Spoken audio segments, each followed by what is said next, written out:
सैनी साहब अगर इस सीट पे दोबारा आ जाते तो पिछले बड़े मार्जिन से वो चुनाव जीतते। बीच की जो चोर बाजारी है जिसपे कांग्रेस हमेशा नाचती रही है, पैसे खाती रही है, उसको अपने बंद करने का काम किया। हम सिस्टम बदलने की तो बात करते हैं, लेकिन कहते हैं कि नहीं, सिस्टम इस चीजों का आदी हो गया है। उस आदी को तो कभी अनंत तक पहुंचाना पड़ेगा ना। हम समाज को दो दिशाओं में बंटने नहीं देंगे, ये हमारे समाज की सबसे बड़ी कुरूपी है। हम लोग तो अपनों को संभालने का गुण रखते हैं, उनके तो आज भी 6 गुट है, कौन सी कांग्रेस हो। नमस्कार, चेक पोस्ट न्यूज पर आप सभी का स्वागत है। आपके साथ मैं हूं जीनत सिद्दीकी। सुपर हॉट सीट या ये कहें कि हरियाणा की सबसे हॉट सीट करनाल। जब बीजेपी ने 67 उम्मीदवारों की सूची जारी की तो एक सीट पर सबकी नजर थी, वो थी करनाल विधानसभा। पहले मनोहर लाल खट्टर यहाँ से रहे, उसके बाद सैनी साहब यहाँ से आए, और फिर ये था कि क्या ये सीट सैनी साहब के पास जाएगी या कोई और नाम। और जो नाम सामने आया उसने सबको चौंका दिया, जगमोहन आनंद। आज हम उन्हीं के पास पहुंचे हैं और उनसे बातचीत करने के लिए। जगमोहन जी, चेक पोस्ट न्यूज़ पर बहुत आपने समय निकाला, बहुत शुक्रिया इसके लिए और स्वागत करती हूं मैं आपका। बहुत बड़ी जिम्मेदारी है। धन्यवाद आपका जीनत जी, पहले आपका दानवी राजा कर्ण की नगरी में पहुंचने पर, और जिम्मेवारी वास्तव में बहुत बड़ी है। दो मुख्यमंत्री जी की विरासत मेरे कंधों पर आई है। पार्टी के शीर्ष नेतृत्व ने, आदरणीय मनोहर लाल जी ने, आदरणीय नायब सैनी जी ने बहुत ही एक ऐसे कार्यकर्ता को जिम्मेवारी दी है जो सामान्य कार्यकर्ता से जिसने अपना जीवन शुरू किया, और ज़मीनी स्तर के कार्यकर्ता को जो जिम्मेवारी दी है उससे मैं अभिभूत हूँ, उनका मैं शुक्रगुजार हूँ। मैं आपको एक बार फिर से इसके लिए मुबारकबाद देती हूँ कि आपको करनाल से टिकट मिली। मैं आपको तकरीबन 12 सालों से जानती हूँ जगमोहन जी, और मैंने देखा कि जब 2014 में टिकट वितरण हो रहा था उस समय भी आपके नाम का सुगबुगाहट था, 19 में भी बहुत सुगबुगाहट थी, और उसके बाद ठीक है मनोहर लाल जी के पास टिकट जाती है, सीट जाती है, और 24 में आपके पास आई। मेरा सवाल ये इसलिए कि आपने 2 बार संयम रखा। अभी ज़बरदस्त बगावत है बीजेपी में। अभी मेरे पास इंफॉर्मेशन आई कि शाहबाद में 200 लोगों ने पार्टी छोड़ दी, स्मालखा में मैं भी कुछ लोगों से मिलकर आई, पानीपत ग्रामीण में कुछ लोगों से मिलकर आई, और अलग अलग ज़िलों से तो खबरें आ ही रही हैं। क्या कहेंगे आप, ये पार्टी को नुकसान पहुंचाएगा कि मैनेज हो जाएगा? देखिए जीनत जी, टिकट मांगने का अधिकार हर एक कार्यकर्ता को है, लेकिन जो आपने बात कही है बहुत बड़ी बात है कि संयम वाली बात है। पार्टी का शीर्ष नेतृत्व बहुत चीज़ें देखता है, बहुत कुछ देखता है। हमारा भी मन करता था कि हम चुनाव लड़ें, और जब 2014 में एक इतना बड़ा व्यक्तित्व जिसने प्रदेश को संभालना था, अगर वो आ रहा है तो उसके सामने हम लोग इस प्रकार की कोई बात करते तो ये बड़ी बेईमानी वाली बात होती। 19 में भी रहे, अगर मुख्यमंत्री बने हैं मनोहर लाल जी तो ही तो हरियाणा में उन्होंने पारदर्शी शासन दिया। आज जब हमारा समय आया, किस्मत हुई तो उन्होंने सब में सबको लांग कर शीर्ष नेतृत्व ने मेरे के ऊपर विश्वास जताया। ये छोटी बात नहीं है। पुरानी कहावत है कि सब्र का फल मीठा होता है, और वो आज मीठा फल आपके सामने है। जिस शिद्दत के साथ, जिस ईमानदारी के साथ, जिस लगन के साथ मैंने समर्पित कार्यकर्ता होते काम किया पार्टी का, मैं समर्पित भावना से लगा रहा, आज उसका इनाम आज कहीं ना कहीं मनोहर लाल जी की दृष्टि, संगठन की दृष्टि, नायब सैनी जी की दृष्टि इस ओर थी कि अपने इस बच्चे को, अपने इस भाई को चुनाव लड़वाना है, तो ये आज आपके सामने है। अब क्योंकि देखिए, अच्छी चीज़ें जब मनोहर लाल जी की आपने गिना दी तो विपक्ष कहता है कि क्योंकि मनोहर लाल जी से एक नाराज़गी रही हरियाणा में, इसलिए केंद्र नेतृत्व ने उन्हें बदल दिया। और जो एक्सपेरिमेंट गुजरात में हुआ, जो उत्तराखंड में हुआ, वो एक्सपेरिमेंट हरियाणा में किया गया और सैनी जी को लाए। जब लेगेसी हमें मिलती है तो चैलेंजेस भी मिलते हैं, तो आपको लगता है कि चैलेंज का एक बैग भी है आपके कंधे पर, सुपर हॉट सीट है तो? निश्चित, इसमें कोई दो राय नहीं है। अब कहीं में बदलने वाली बात नहीं, एक पार्टी की एक व्यवस्था होती है।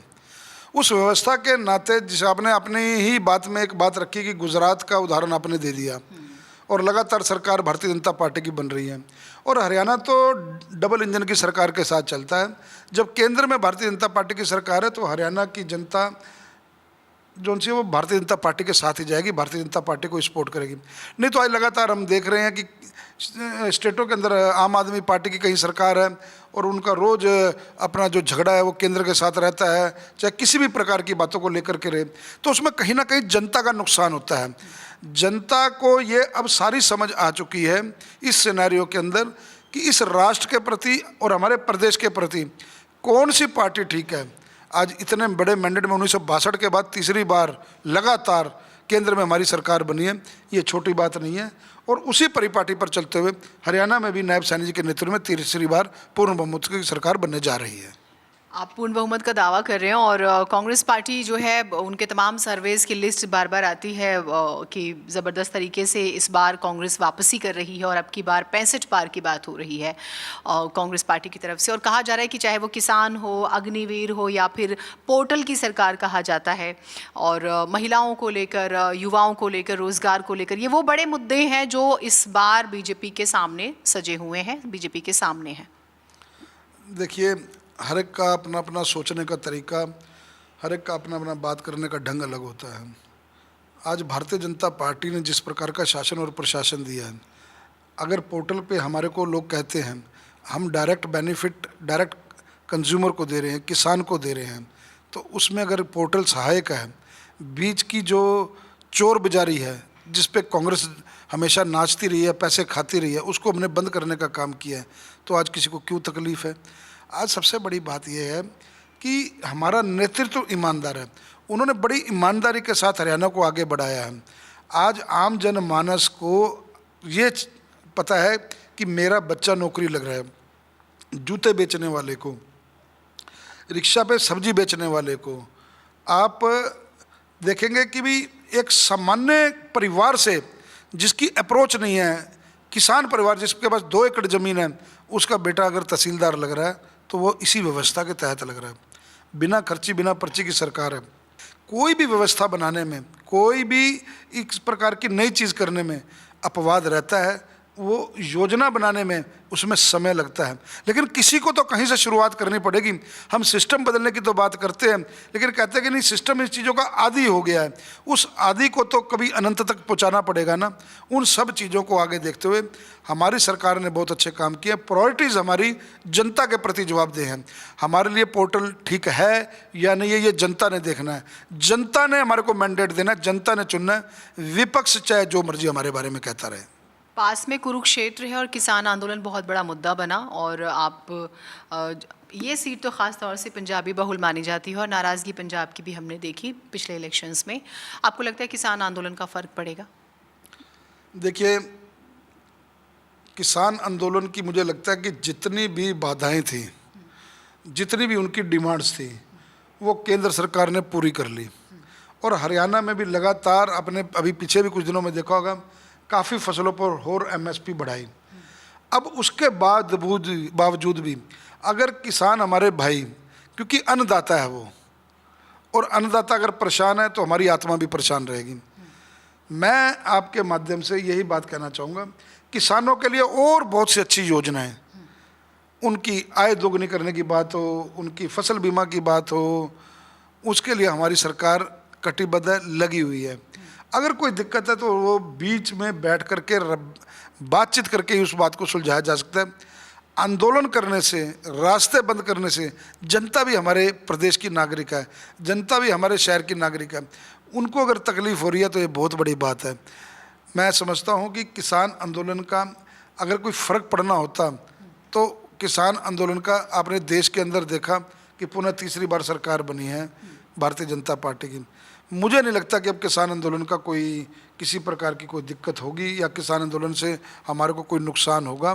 किसान हमारे भाई हैं।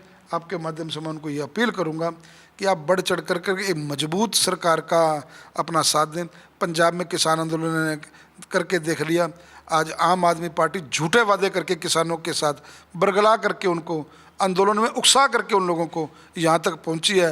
और पहुँचने के बाद अगर आज वो ये बात कर रही है और उसके बाद आम आदमी पार्टी ने भी जिस प्रकार से वहाँ पर रोज़ उनके खिलाफ प्रदर्शन हो रहे हैं, वो सारी चीज़ें आपने देख ली अच्छी तरह से। कांटों का ताज नहीं है करनाल की सीट? शुरू से ही मेहनत की है लगातार। जिसको भाजपा के कार्यकर्ता को बोला जाता है कि दरी बिछाने वाला कार्यकर्ता। आप लोगों ने तो, आपने स्वयं अभी अपने इंटरव्यू में शुरू से कहा कि आपने लगभग 12 साल से मुझे कवर किया है। और आपने वो समय भी मैंने देखा है जब चैनल पर भाजपा को वालों को कोई बिठाता नहीं था, तो हमने तो आपके साथ विभिन्न चैनलों पर अपना इस प्रकार की डिबेट्स की हैं। और आज वो समय आया है कि ये अब कांटों का ताज है या जनता का ताज है या कार्यकर्ताओं का ताज है, ये तो आने वाली जोन सी है वो चुनावों की जो 8 अक्टूबर को पता लगेगा। लेकिन मैं उस परमात्मा पर विश्वास करता हूँ, उस वाहेगुरु पर विश्वास करता हूँ कि कार्यकर्ताओं के लिए मैंने समर्पित भावना होकर के काम किया, कार्यकर्ताओं के लिए मैंने जी जान से काम किया, करनाल की 36 बिरादरी के लिए मैंने जी जान से काम किया। ये सब लोग मेरे को, इनका बेटे का, देखिए क्या था, इससे पूर्व 2 मुख्यमंत्री रहे यहाँ पर, लगातार करनाल की जनता की डिमांड थी और करनाल के कार्यकर्ताओं की डिमांड थी कि हमारे को कोई स्थानीय व्यक्ति दिया जाए। मनोहर लाल जी ने उनकी भावनाओं के अनुरूप काम किया, सैनी साहब ने उनकी भावनाओं के अनुरूप काम किया। आज जब स्थानीय कार्यकर्ता को एक मौका मिला है जनप्रतिनिधि बनने का, तो कार्यकर्ताओं में जो उत्साह है, जहाँ तक अपने नाराज़गी की बात की, चाहे वो प्रदेश की है चाहे करनाल की करें, जो नाराज़ लोग हैं वो भी अपने हैं। पहले हमारा सामाजिक भाईचारा है, हम उनको मनाएंगे, उनके साथ अपना सौहार्दपूर्ण वातावरण में बात करेंगे। लेकिन मैं आपको यह श्योर देता हूं कि हम समाज को बंटने नहीं देंगे, हम समाज को 2 दिशाओं में बंटने नहीं देंगे। ये हमारे समाज की सबसे बड़ी कुरूपी है। जब हम जातिवाद पर आ जाते हैं, कोई भी चुनाव आप कितनी भी डेवलपमेंट कर लें, अगर लास्ट में वो जातिवाद पर आता है, चाहे वो वैश्य पे आ जाए, चाहे वो पंजाबी पे आ जाए, चाहे वो अपना वाल्मीकि पर आ जाए, चाहे वो किसी अन्य बरादरी पर आ जाए, ये उस देश का, उस राष्ट्र के विकास में बाधा है, ये उस प्रदेश के विकास में बाधा है। क्या पता और समाज के में भी लोग अच्छे हों, जो अच्छे से रिप्रेजेंट करते हों, लेकिन इन सब बातों का ध्यान रखते हुए हमें इस प्रकार के विरोधाभासी अपना बयानों से, विरोधाभासी अपने तथ्यों से, राष्ट्र से हित सर्वोपरि उस नाते से काम करना है। रेणु जी से बात हुई है, बहुत नाराज़ हैं और एक बड़ी मीटिंग का उन्होंने जिक्र किया और बड़ा फैसला लेने का जिक्र किया, क्योंकि आपने कहा कि सबको साथ लेके चलेंगे, जो लोग नाराज़ हैं आप उनसे भी बात करेंगे, इसलिए मैंने ये सवाल पूछा है आपसे। रेणुबाला गुप्ता जी हमारी पार्टी की बड़ी माननीय मेयर रही हैं, 10 साल से लगातार वो रिप्रेजेंट किया उन्होंने करनाल को, नगर निगम को, करनाल शहर की जनता को। अब वो पूर्व मेयर हैं, 5 टिकटार्थी थे, 5 टिकटार्थियों की रेस में वो भी थी। मैं उनके निवास स्थान पर कल गया था, उनसे बात करने के लिए गया था, तो उन्होंने अश्योर किया था कि भी मैं अपने भाई को आशीर्वाद अवश्य दूंगी। लेकिन कई बार क्या होता है कि मन विचलित होता है व्यक्ति का, जब टिकटार्थी होता है तो वो मन स्वाभाविक है विचलित होना, परंतु राजनीति का ये अंत नहीं है, कभी भी राजनीति का अंत नहीं है। राजनीति में जो आदमी लगे रहते हैं, मैंने जीवन में भी नहीं सोचा था कि मुझे 2 मुख्यमंत्रियों की विरासत संभालनी पड़ेगी, वो जिम्मेवारी संभालनी पड़ेगी, लेकिन उस दिन वक्त मेरा था, उस दिन उस परमात्मा की कृपा थी जो टिकट मुझे मिली। तो आपके माध्यम से मैं जितने भी ऐसे लोग हैं पूरे प्रदेश में, उनको ये संदेश देना चाहूँगा, पार्टी हमारी माँ है, पार्टी बड़ी होती है, संगठन सर्वहित बड़ा होता है, संगठन हर चीज़ से बड़ा होता है। संगठन पे आप भरोसा रखिए। आज विधायक है, कल सांसद भी हो सकता है, कल सांसद हो केंद्र में मंत्री भी हो सकता है, केंद्र में मंत्री हो वो मुख्यमंत्री भी हो सकता है, मुख्यमंत्री हो राष्ट्रीय अध्यक्ष भी हो सकता है, राष्ट्रीय अध्यक्ष हो वो प्रधानमंत्री भी हो सकता है। आज जब माथे की लकीर पे टिकट लिखी थी तो वो चल के आ गई। एक दिन भी मैंने माननीय मनोहर लाल जी को, माननीय हमारे प्रदेश अध्यक्ष जी को, माननीय हमारे वर्तमान के मुख्यमंत्री जी को टिकट के लिए नहीं कहा। रात को सोने का समय था, जब टीवी पे न्यूज़ देखी तो एक कार्यकर्ता के लिए इससे बड़ी बात नहीं हो सकती। तो ऐसी भावना प्रत्येक कार्यकर्ता को समझनी चाहिए, ऐसा विचार मन में नहीं लाना चाहिए कि संगठन अब 10 साल से अगर कोई पूर्व मेयर रहा है तो आज वो अगर इस परिस्थितियों में कोई बात कर रही हैं, तो मैं जो समझता हूँ संगठन के ऊपर भरोसा रखना चाहिए, पार्टी के ऊपर भरोसा रखना चाहिए, उनके लिए कुछ ना कुछ अच्छा ही होगा।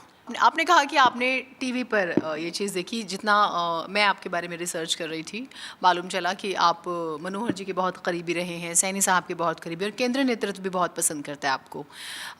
अपने अपने कारण होते हैं सभी के। जब आपने टीवी पर देखा कि आपका नाम है, वो फीलिंग क्या थी? देखिए, कल मैंने अपने कार्यकर्ता सम्मेलन में भी एक बात कही थी। करनाल विधानसभा का एक कार्यकर्ता 4 मंडलों का एक सम्मेलन था। टीवी देख करके तो पहले ही विश्वास ही नहीं हुआ कि भी वो जगमोहन यही है, जगमोहन आनंद यही है। तो उसके बाद मैंने तुरंत, जब तक आधिकारिक रूप से वो लिस्ट नहीं आई तब तक मैं विश्वास नहीं कर पाया। लेकिन उसके बाद जब जगह जगह से लोगों के टेलीफोन आने हो गए, कार्यकर्ताओं के टेलीफोन आने हो गए, ढोल बजने शुरू हो गए, तो फिर विश्वास हुआ कि ये जगमोहन आनंद यही जगमोहन आनंद है। और अगले दिन की परिस्थिति, और आज तीसरा दिन है, आज आप कवर करने आई हैं, तो वही जगमोहन आनंद है जो 12 साल पहले वाला जगमोहन आनंद था, वही जगमोहन आनंद आज आपके सामने भाजपा के प्रत्याशी के रूप में आपको इंटरव्यू दे रहा है। ये सिर्फ वक्त की बात है, वक्त का पहिया है। वो कहते हैं ना कि भाई वो बनवास जौन सा था वो आज मेहनत कर कर करके यहाँ पर पहुँचा। लेकिन एक बात कहूँगा, मैंने कभी संगठन के विमुख होकर के बात नहीं की, मैंने कभी पार्टी के विरोध होकर के बात नहीं। जो आया जिसको आया उसको सिर माथे पे बैठाया। पार्टी में अगर लगन निष्ठा से आप काम करते रहेंगे, फिर मैंने आपको कहा उसके बाद किस्मत आपकी बड़ी होती है। बिना किस्मत के कुछ नहीं होती है। आप सड़क पे सीधे जा रहे हैं, आप सीधे से गाड़ी चला रहे हैं, आप सारे सड़क के रूल एंड रेगुलेशन फॉलो कर रहे हैं, सामने वाला आदमी आकर के टक्कर मार दे, फिर दोष किसका। तो इसलिए जो किस्मत है ये बहुत बड़ी चीज़ है, उस परमात्मा पर छोड़ देनी चाहिए। समय सबका अच्छा होगा, सबके लिए अच्छा होगा, मैं सबके लिए दुआ करता हूँ। एक सवाल बस और, ये विपक्ष कह रहा है, बहुत सारे ट्विटर पे सवाल चले, ट्रोलिंग हुई कि सैनी साहब ने हार के डर से करनाल सीट छोड़ दी, इसलिए मुझे लगा कि मैं आपसे पूछ लेती हूँ इस सवाल का जवाब। देखिए, सैनी साहब अगर इस सीट पे दोबारा आ जाते, दूसरी बार आ जाते, तो पिछले बड़े मार्जिन से वो चुनाव जीतते। वास्तव में करनाल के लोगों में सैनी साहब ने जो अपनी जगह बनाई, इतनी जल्दी 2 महीने में आज तक मैंने अपने जीवन में 25 साल का मेरा राजनीतिक करियर मैंने नहीं देखा कि किसी मुख्यमंत्री के लिए किसी जनप्रतिनिधि की जनता का अथाह प्रेम हो। जिस प्रकार से उन्होंने प्रत्येक कार्यकर्ता को, प्रत्येक करनाल वासी को गले से लगाया, वो मैं आपको जो पल है, वो जो शब्द है मेरे पास नहीं है, वो इस बड़े मैंडेट से जीतते हैं। दूसरी बात, कार्यकर्ताओं की भावनाओं का सम्मान करते हुए, कार्यकर्ताओं की भावनाओं के अनुरूप काम करते हुए आज सैनी साहब ने, मनोहर जी ने निर्णय लिया कि नहीं, अब हमें करनाल का कोई स्थानीय कार्यकर्ता ही चुनाव लड़वाना चाहिए। विपक्ष है, विपक्ष के पास बोलने के लिए क्या है? विपक्ष तो बोलेगा ही।